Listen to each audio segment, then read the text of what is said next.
You said we're going to do something to your brain. Hello and welcome to Dead Air 31. Here I am with my beautiful wife Christina and my beautiful dog Clyde Mo. So, sorry about all the sounds of autofellatio there. Hello, and we're in our apartment above the barn that you might have seen in other videos because it's very cold in the barn. Much better here, yeah. Yes. And noises in both places, so may as well choose the warmer option. We got, pig noises here and cat noises downstairs. Yeah. So, you want to talk about cats first, did you? Yeah. I think that's what that says. An update of the Should have been a doctor. Cat saga. You shush. You have lovely handwriting. Thank you. The smiley faces above the eyes. Yeah. Yeah. Cats. Cats, yeah. So last time we did one of these, and they're not here, relax. We had talked about a new kitty that wandered up, a stray that we took in, Sylvester, who was a big fat boy now. He was a little scrawny dude with scars all over his face when he turned up, and now he's Big Papa around the barn. He's like the sweetest cat ever. Mm-hmm. And then we had some more little friends wander in to join us. I guess it was probably a couple months maybe before we noticed a little tiny kitten hiding around my grandma's porch around the edge and would not come out, scared. Just was there for a while and took a bit to get it comfortable. We thought it was a boy. Am I telling too much of this? No. Cool. Yeah. Thought it was a boy, so my grandma wanted to call it Max. Really cute, orange, big blue eyes, very sweet. Seemed unrelated to Sylvester. Seemed unrelated to Sylvester. Yeah, just another kitten. And it started to get comfortable, and maybe a week later, another cat stray wandered up, an adult with big orange floofy fur, very skinny, very not well seeming. Yeah. And we thought it might be Max's mother. So we couldn't tell. We couldn't really get near it. He knows their names. Yeah, he knows their names, so I'll try and keep that to a minimum. Yeah. Yeah. You know where they're at, huh? So we decided to start feeding it too, and it started to stick around. It was very nervous as well and shy until the first petting, and then it would not shut up. Meow, meow, meow, meow. Yeah, it's one of them. Pet me, pet me, pet me. Yeah. Thought it might be a girl and the mom cat. We thought it was the mom, yeah. So we called it Willow.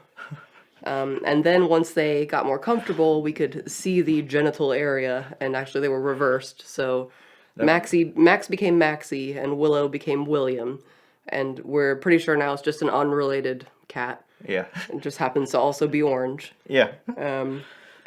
Because Maxie has a bobtail as well, and William doesn't. And she has like tigery stripes of orange. And he's just orange. Orange, yeah. Almost tan. He's like a little floofy lion. He's got a little mane around him, and so now we've got 3 cats. And another one, a black and white one. Oh, yeah. That comes around that we call Pingu. Yeah. And pet possum, Peter. Oh yeah, Peter Possum that comes up on the porch sometimes and does not give 2 shits. Yeah. That we're there. Walked right up to it. Are all possums that large? There's variation. Right. Yeah, it looks kind of normal size to me. Okay. Yeah. Because it was big. I've never seen one. Yeah. In real life. Yeah. Well, now you got a good close look. Very close look. It didn't play dead or anything, which is what they normally do when you see them. Or they just freeze, you don't see them. It kind of froze. It didn't play dead. But it was also looking deeply into my eyes, got any more cat food? So yeah. Yeah. I see it around. And Pengu, who I think might live in the shed out there. I'd see it. It's a little ghost cat that kind of wanders around sometimes and doesn't want to really hang out though. Yeah, he'll come around. We think he's a boy. Yeah, I saw the balls. It's a boy. Okay. Yeah. Right. I saw the other day, and it came close enough that I got a little look. So, yep. So now there's Good. 7 cats on the property, possibly 8. Yeah, and right over Christmas, right over the 12 days, William had worms. Oh, yeah. So, massive diarrhea. Yes. As we dewormed him, he had, I think, 3 types of worms, right? Yeah. We dewormed him, and then we took the stool to the vet, and there were still 2 types of worms in there. Yeah. That was fun. The morning we came out, the apartment door, and there was because the apartment door goes right into the barn. This is like a big garage, with a concrete floor, like a garage apartment. Yeah, that's where we normally film the videos, regular videos, and there was like a big pile of diarrhea full of worms right in front of the door when George went out. So thank you for taking care of that. It's all right. And then yeah, daily poop cleaning. I mean, like the poop barn. everywhere, like poop on the walls. It was a lot. It was a lot. Yeah. But he seems better now. Yeah, the vet gave us some stuff to give him, and I think that we like an intensive, like everyday treatment for 10 days, and yeah, he seems way more chipper now. Yeah. Yeah, never shuts up. No, he's happy. He is happy. Yeah, he's really good. I like to feed them in the mornings. They're a little bit of wet food. Yeah. Because he's got the kitten going now too, so it's William and the kitten jumping up on the counter, going meow meow meow meow meow meow, and Sylvester calmly watching, because he's a good boy. So yeah, we love them. They're very sweet. I can't believe that they were out on their own, especially that kitten. She was tiny when she showed up. She's probably like 6 weeks old or something. Yeah, very little. Yeah. So we think that the reason that there are so many is because they get dumped by the bridge, you were saying? Yeah, the bridge down by the lake nearby, my family members say, is a popular place to dump your pets you don't want. So I think now they all know that they can come here. Yes. Oh. You're okay. There's nothing going on. Rattling at that pillow. Yes. Yep, so there you are. There's the menagerie update. Yep, update on our little circus. Yep, going well. Yeah, get in there, bud. Yes. And of course, this doofus, who is number one. Elizabeth. Yep. Alright, so what's next on the docket? Severance. Oh yeah, so Severance Season 2 coming out in a couple weeks. Looking forward to it. Looking forward to it. We've just been rewatching the first season. What do you have to say about that? On the second viewing, I like it. I think I like it even more. I liked it the first time. I have a feeling before, it was probably a year ago we watched it. I have a feeling before I probably talked about the focus stuff on the shots. Like it looks like they've either done something with vignetting in post or had, again, I cannot remember, a lens attachment where you can move the focus around without it necessarily being about depth. Looks really good. I think the acting's really good. It's very funny at times. Patricia Arquette is very funny. Yeah, it's like the best thing I've ever seen her in. Yeah. John Turturro is always great, and no exception here. Smug motherfucker. I can't remember the actor's name, but the dude, the other Office guy, who was also in Fallout. Get that jelly mold out of here! Jelly mold out of here! That guy. He's great. He's great, yeah. It's really good, yeah. We'll probably watch the last episode of the first season tonight, or maybe save it for the morning. And, I'm really looking forward to the next season. It's pretty good. It's about people who work in an office doing asinine sort of number things, who have voluntarily had a procedure that bifurcates their brains so that they can't remember anything from their outside life when they're at work, and their work life knows nothing of their outside life in work. So they almost become two separate people. And there's lots of things with that idea to say about working in an office, working for a corporation, corporate culture, all that good stuff. I like it a lot. Me too, yeah. So, really quite looking forward to the next one.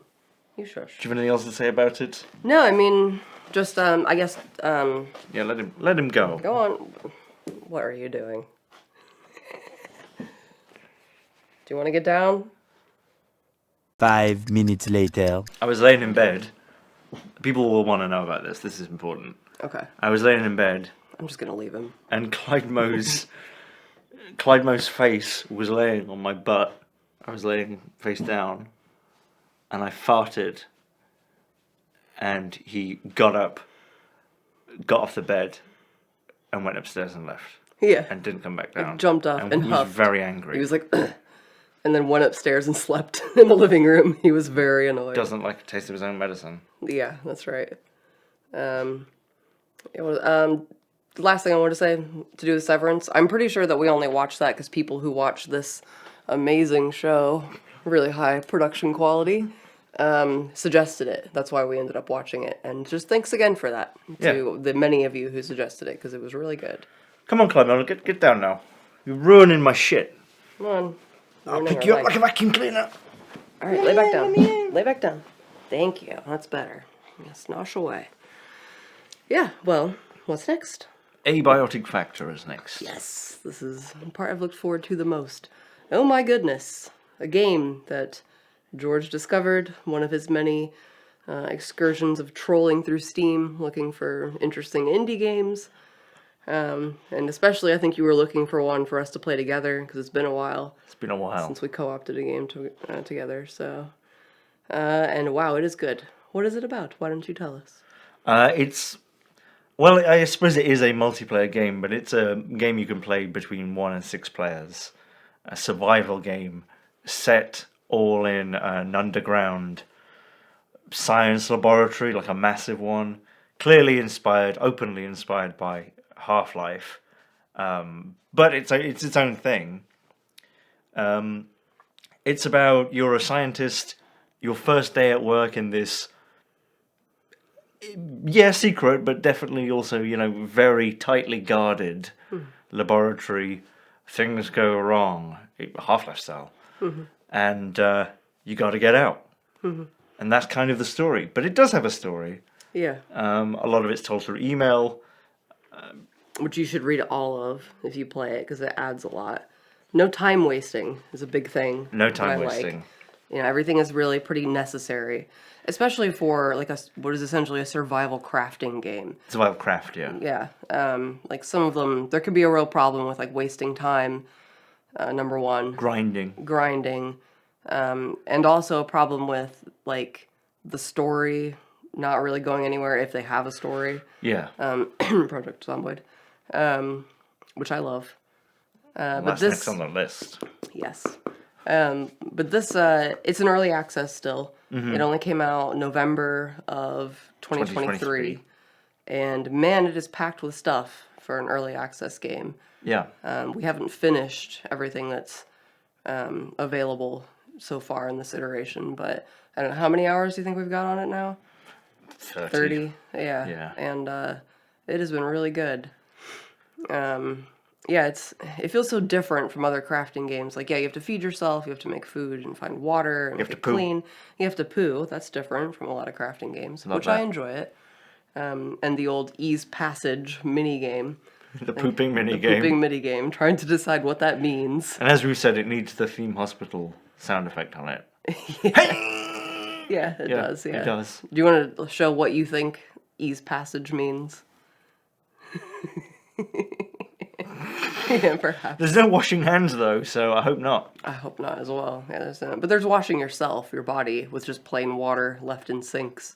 I mean, we don't know, because it's obviously first person. Maybe your guy doesn't sit on the toilet. Maybe they squat. It could be. Which is healthier. Maybe they stand up on the toilet. Yeah. Yeah, and just let it run down their legs. Yeah, who knows? Yeah. Yeah. But yeah, it's really good. I guess. Go ahead. I was just thinking, to make fertilizer, you need poo in the game. Have we been wasting our poo? Yeah, I mean, I did think of that.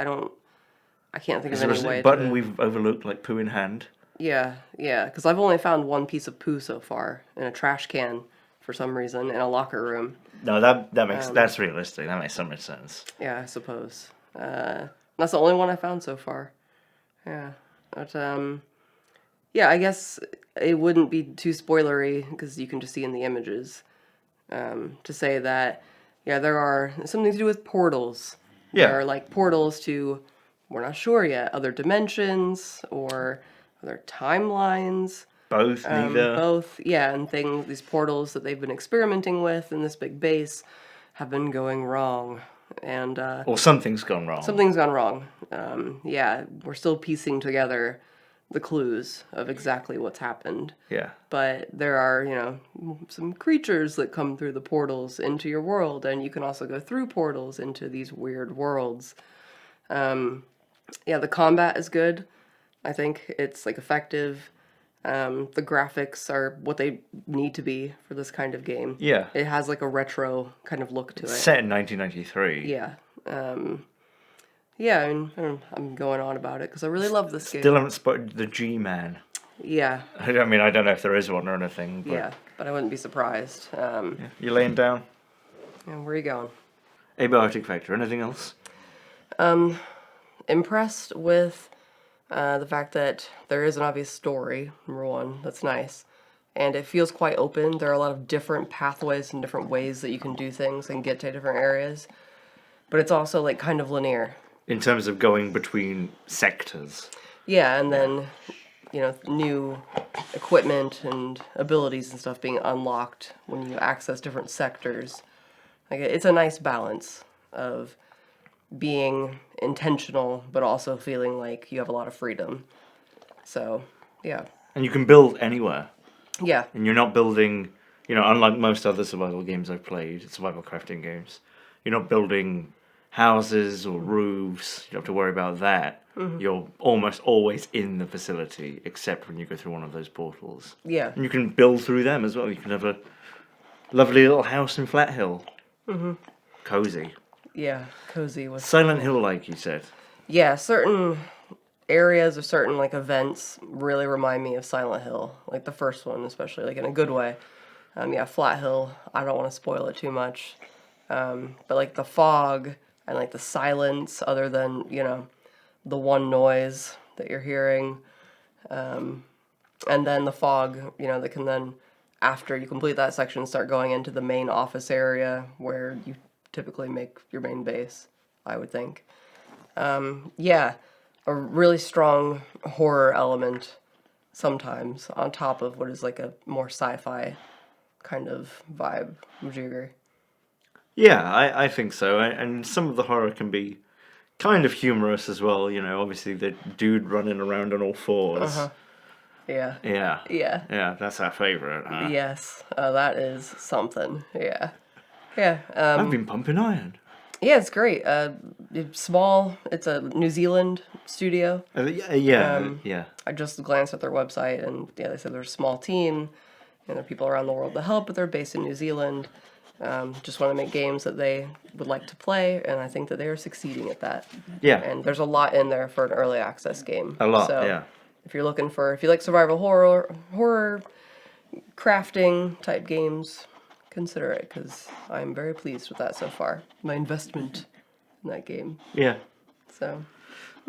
Project Zomboid. Yeah, so you played the new update. I haven't yet. So what are your thoughts? So yeah, there's been a new update on Project Zomboid, which is a top-down isometric survival crafting game about a zombie outbreak. I want to say again in 1993, early 90s in Kentucky. Mm-hmm. And I think I'm right in saying that it's been in early access for about 13 years. Yeah. I think it was one of the first early access titles on Steam. Yeah. And it's immensely successful. It's got, tens of thousands of reviews. I think it's very positive. And it's really fun. But it has been in early access for a long time. And the Build 42 update, I want to say that when we started playing it 3 or 4 years ago, it was Build 42 beta or something, or maybe I'm wrong. Or there was definitely a branch, something like that. Anyway, it's come out, but it's still unstable. Mm-hmm.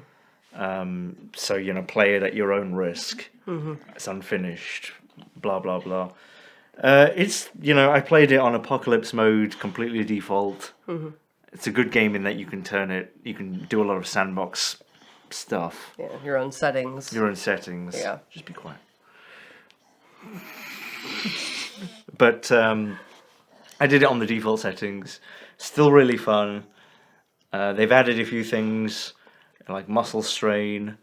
Stealth is a bit different. It's a bit more effective, I think. There's animals now. There's animals now, like actual, like rendered in animals. Mm-hmm. But there's not really a lot added. I mean, it is an update, and I think the update's good. Mm-hmm. But it's not a lot. It's still just like it always was for me. It's really fun until you get to a point where it's like, okay, I've got a car full of food now.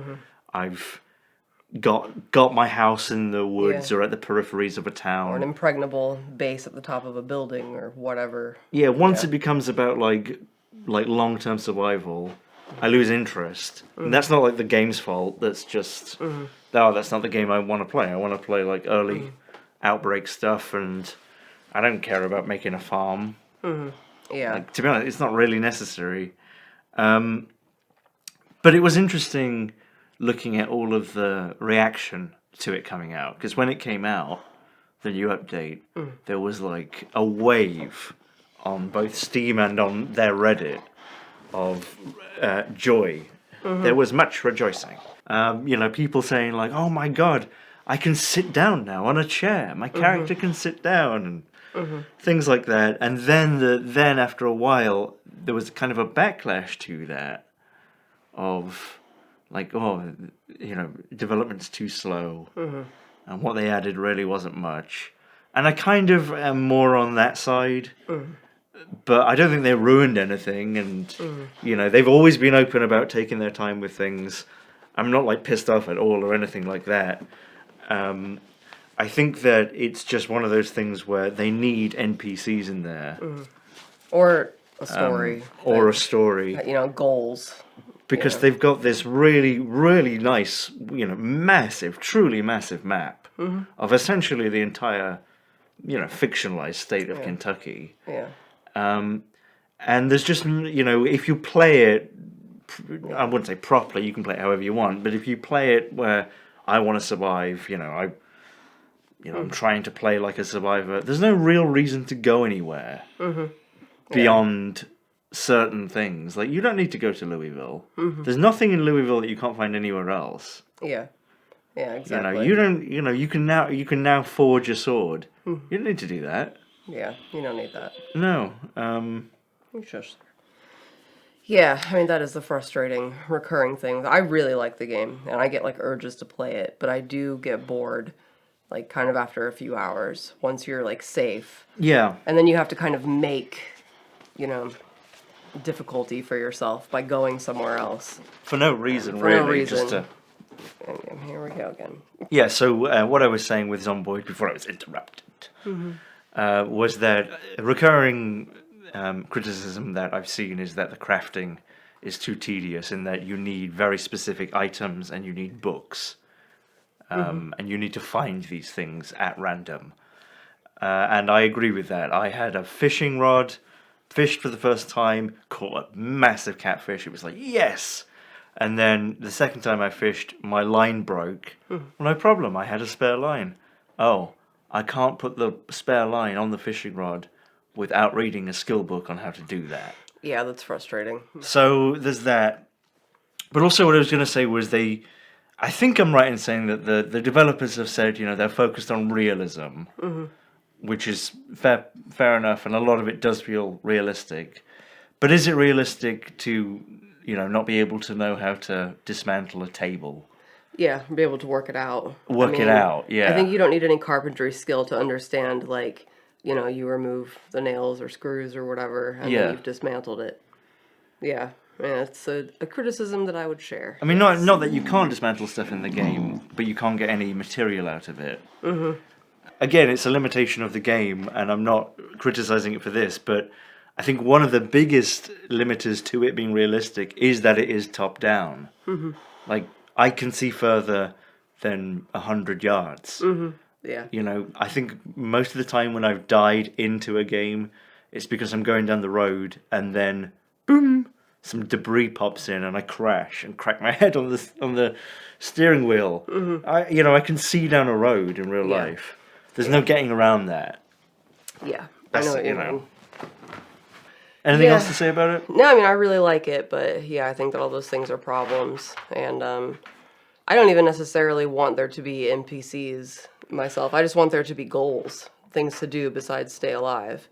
Yeah, I'm not saying that I necessarily want there to be. It's just that that's been on their roadmap for a while. Yeah. And there were NPCs in it at one point. Yeah, that's what you said. But before we got it. Yeah, well, we'll definitely keep an eye on it and where it's going. Let's just let him go. It's Okay. fine. Hopefully they'll find it endearing. You noisy ass dog. Squid Game 2, Yes, watched that recently. Electric Boogaloo. Yeah. What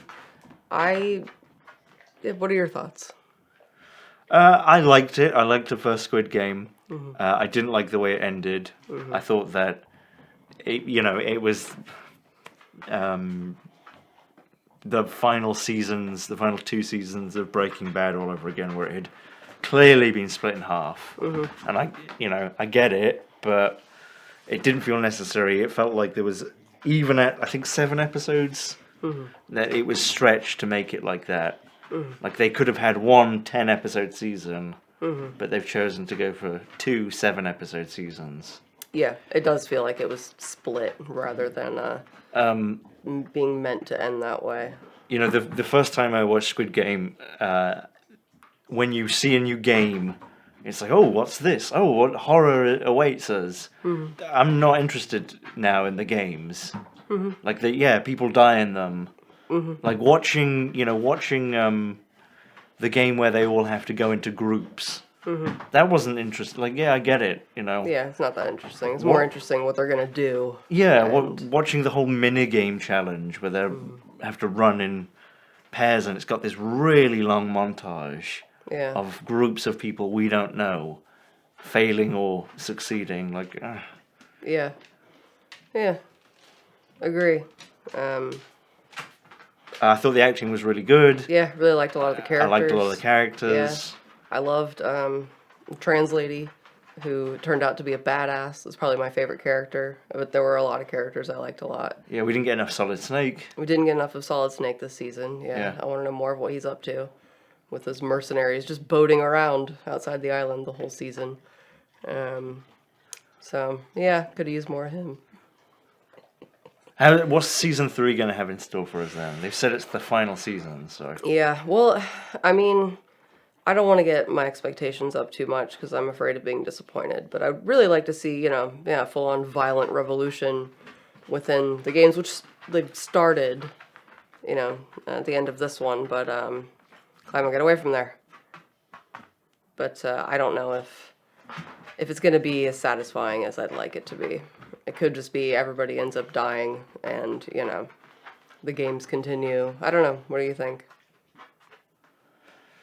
I don't know. I mean, I want everything to end in Arasaka Tower, so, I want it to be like, they overthrow the people running the games, and then that spills out into Seoul, and then we get, like a shot of a North Korean soldier across the DMZ going like, oh, it's happening. Bloody good show. And then they take Pyongyang, and then it just spreads across Asia.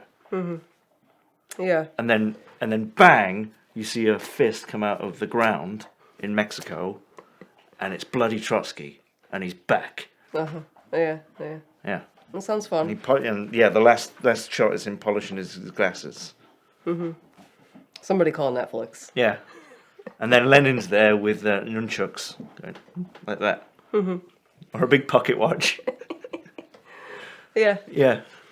I don't know how. Yeah, it has to be a violent overthrow of the controllers, I suppose. And I mean, there's not even really now. There's not even really a reveal, is there? Like, it's rich people, and a certain subset of very rich people getting off on this. Yeah, which we figured out in season 1. So. I don't know how many more surprises can be in store. Well, I assume they have to be deep in South Korean society, right? There has to be some element of control over the judiciary. Like, 456 people just don't go missing every year at the same time every year. Yeah, they've got to be involved, like, have some kind of arrangement with the government, surely. Something. Or, this would have not gone on the way it has. Yeah. And these organs are ethically sourced, right? Yeah. Yeah, sure, yeah. They were consent forms. Organic. Yeah. And you wanted to mention, anything else about Squid Game Season 2? No, I mean, I was really annoyed with the end, the way it ended. I know and you there, were. there was no, effort even at tying anything up. But I did like it, and Yeah, I'm glad that they've said that the third one will be the last one. me too. If they said like we're gonna make 5, I'd be like, I'm done I with wouldn't this. bother. Yeah. Yeah. Yeah, I wouldn't bother either. I wanted to have a conclusion, yeah, and not just get canceled or something when people lose interest. Yeah. So, We also watched this. I think it was Squid Game in real life. It was called or something like that on Netflix. yeah, Squid Which Game, was the challenge. God awful, Fucking awful. shameful. Yeah, terrible. And we also watched not Squid Game, like Squid Game, but legally different enough to be not Squid Game by Jimmy Beast. Beast Games. Beast Games. I think that's what it's called, yeah. Beast Games. Beast Games on Amazon. No beasts involved. Yeah, well, what did you think of that? I thought it was really good that Jimmy Beast looks like a really good guy. I'd buy Lunchables from him. Lunchables. Not Lunchables. Legally different enough from Legally Lunchables. different enough from Lunchables, yeah. Same thing with the Squid Game, the challenge.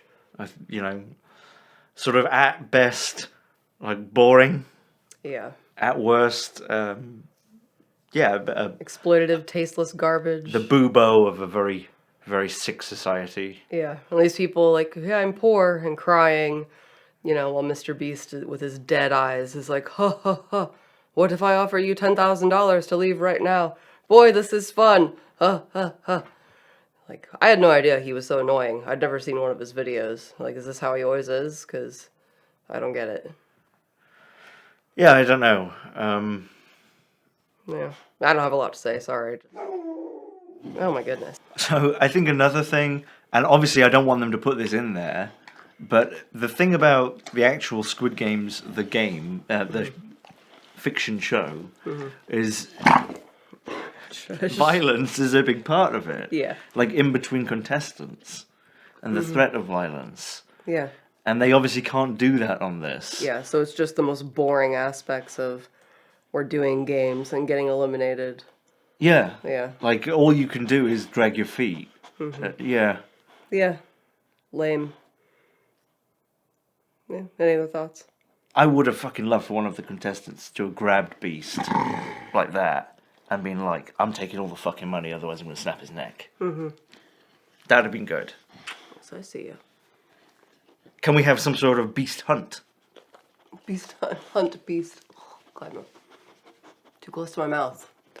And the thumbnail could be, Beast's head mounted on a wall with like an orange. Perhaps. Perhaps. Yeah. He chose that for his name, Beast. Yeah. Mr. fucking Maggot. Beast. Yeah. Yeah. Well, there you go. So. Disco Elysium. Yeah, which I have not played yet, but George finally did. And I won't spoil anything. Yes. I really liked it.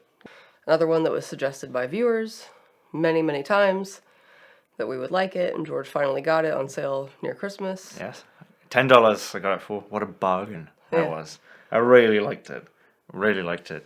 I have criticisms of it. And my main one is that it's too short. I wanted more. It was like one panel of a beautiful triptych. It's almost like we got 1.5 acts. There was meant to be a second one. A second game. Yeah.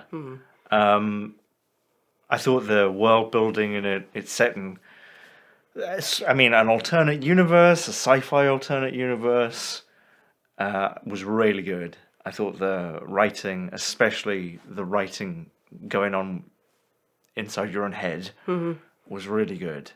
I've never laughed so much. And it's not typically a type of game that you would enjoy. No, it's kind of like a point-and-click adventure where you're a detective who wakes up without his memory, and you appear to be a massive alcoholic. And then you can choose to sort of go down that road or not. It's the sort of game that you can definitely replay and get different stuff out of.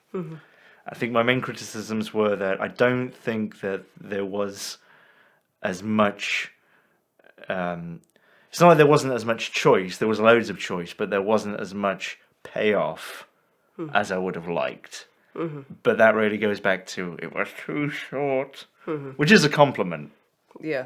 If they made Disco Elysium 2, I'd buy it right now. Yeah. And maybe your choices would have carried over. I would hope so. Yeah, I would hope so. I mean, I have, I've completed it, and I did some bits several times, and all of that. What else can I say without spoiling it? I don't know. Yeah. Like, in some ways, it's a very simple game. It's... Do you want to tell them what kind of cop you got? Or is that too spoilery? Based on your choices. Well, I mean, I got Art Cop for a bit, but as you know, Detective blah blah blah is a massive communist, which I thought was very funny. Yeah. And one slight criticism with the way you can pick things, and then you get a little point for like communist, fascist, ultra liberal, not anarchist. Yeah. One of the things was like, obviously the game doesn't know if you're sincere or not. So I talked to a dude who was in a shipping container, and I kind of went along with him. And I got neoliberal, which was the right thing. It would have been the right thing for what I said, but like, I wasn't being honest with him. Yeah. I just wanted to see what he'd say. That's all. Yeah. I think, hopefully they make more games like that, and it's almost like the foundation for a masterpiece to come. Yeah. That's cool. Yeah. I look forward to playing it too. I heard a lot of... I think I was playing Skyrim while you were playing that, but I just kept hearing like, next to me. Yeah, and look over and see you like laughing at like a wall of text and like, yeah, this looks really fun. Yeah, a wall of text, yeah. Yeah, it was definitely, I think, the best written, like, in terms of dialogue game I've played. And, like, the wittiest game I've played. Yeah. 'Tis true, sire. Yeah, at one point you start busting out laughing, and I look over and I'm like, what? And you're like, I just found a crashed car. Spoilers! Is that a spoiler? Yes! Oh, sorry. Beat me out if you must. Yeah, alright, should we move on then? Sure. You said you didn't want to do this one. Yeah, well, maybe save it. Don't you want to mention it? Yeah, we could mention it, sure. So there's a lot of chatter. I said at the beginning we're going to talk about him, I thought. Sure. Okay, did you? Okay. So there's a lot of chatter about more of Elon Musk's alternate accounts, which there appear to be several, including him cosplaying as his child. Whatever. Whatever. Very weird and, strange thing for somebody who says he works 100 hours a week. It's like that is work. The richest That's man work. in the world. He's trying to inform people. Yeah, wanting to make comments as his, young child, and like alternate accounts where he talks about like, people who are him commenting to him like, you're an amazing father who has lots of sex and your children must really love you. And I can't believe What said that? You're an amazing father who has lots of sex. And that they can't believe that Grimes left you. She must be so miserable without you and blah, blah. So one of these accounts, Adrian Dittman, it really looks and sounds to me that it's him. And it's just, a guy who's just complimenting Elon Musk constantly on Twitter. And we have voice of him. We have voice of him. He has his own Twitter Spaces. And he has the exact like cadence and way of speaking, not just voice, but the specific Americanized South African accent and the exact like pauses and phrases. And the exact interests. And the exact interests, and talks about, like rockets and knowing like the inner workings of Twitter and stuff like that. Very strange. There was a proof Spaces they did together of the two of them talking. So there's no video, just them talking. That sounds really off. That sounds like one account is somebody with like some pre-recorded stuff. Just you're just hitting play. It's very weird. And Did you hear about Congress? What a bunch of clowns. Yeah, very strange. Not really lining up properly. I was pretty much like 99% sure, like, yeah, that's him. But I did see that there was like an article out today about somebody who claims they found the real Adrian Dittman, and I haven't read it yet, so I was hesitant to even go into it. You're leaving us on a cliffhanger. Maybe it's bullshit. We're yeah, not doing I one don't next know. week, are we? No, No. probably not. Okay, well, But they found the real Adrian Dittman. there's so many things, like the, Climo, get over here. Thank you. The Adrian Dittman profile picture on Twitter is, what do they call it? One of those stupid, an NFP. NFT, yes, a picture you have to buy. Yes.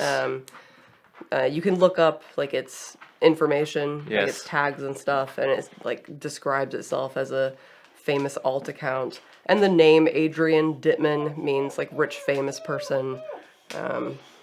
Just a lot of weird things. And it was fascinating for, like, an hour to look into. Yeah. Like, why would you do this? Like, I'm gonna make an account for myself to compliment me, like, constantly, you know. Yeah, I know that the Dilbert creator was caught, sort of irrefutably caught, doing that on Reddit. Oh, yeah. Yeah. Praising his own shit. Yeah. Like, that's effort to do that. Yeah.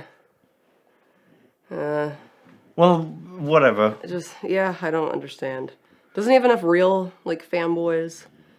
Yeah. I mean, I guess for anybody. Just employ someone, even. Yeah, just, you're the richest person on earth, pay somebody to give you fake compliments. You know. So, we've said before that, and I know you want to save this a bit, but we've talked before about, like, what's going to happen. Mm-hmm. And I've said for a while, in private, that he's going to become Howard Hughes. 1970s Howard Hughes. Yeah. Yeah. I'm sure it won't look exactly the same. Yeah. Yeah, and then I saw other people, like, on Blue Sky saying the same thing. I was like, okay, you're not the only one that's had that thought. That's cool. You Well, know? I just think that he, eventually, like anyone, you crash out, unless you die, you end up becoming less famous. Mm-hmm. And when you've pinned, like, your identity on that, that's less fulfilling. And yeah, I just think that he'll end up sort of, probably he is there now. Like, he can't trust anyone. Mm-hmm. He's so rich and influential. And yeah, I think that he'll probably end up secluding himself. Yeah. In a equally unhealthy way. This is fine. Dick right to the camera, probably. Yeah. I suspect you're probably right. But you're saying you don't think so? You think he'll have a massive heart attack from snorting loads of cocaine with Donald Jr.? Possibly. That's slander. You've got to be very careful. Yeah. Oh, well. Yes, thanks for watching. See you next time. It won't be next week. I guess we're going to do another one. When we feel like it, yeah. Well, yeah. We'll try and do more toward the beginning of the year here, when things are a bit slower anyway, with, YouTube stuff. And next time we'll do it in the barn. I guess so. Yeah, we'll just deal with the cold and the cat crunching noises. Because at least they don't climb on me. Or tip-tap everywhere they go. Yeah, well, William, the ginger one, he drinks by smashing his mighty fist into the water. Draining it all out of his little water dish. Yeah, punching it over and over, and then going like this, like, sipping it out of his paw like a raccoon. Yeah. So that'll be its own can of worms. But yep. Whatever it takes, you'll see more of us. Thanks for watching. Thanks. Have a good year. See ya. Bye-bye.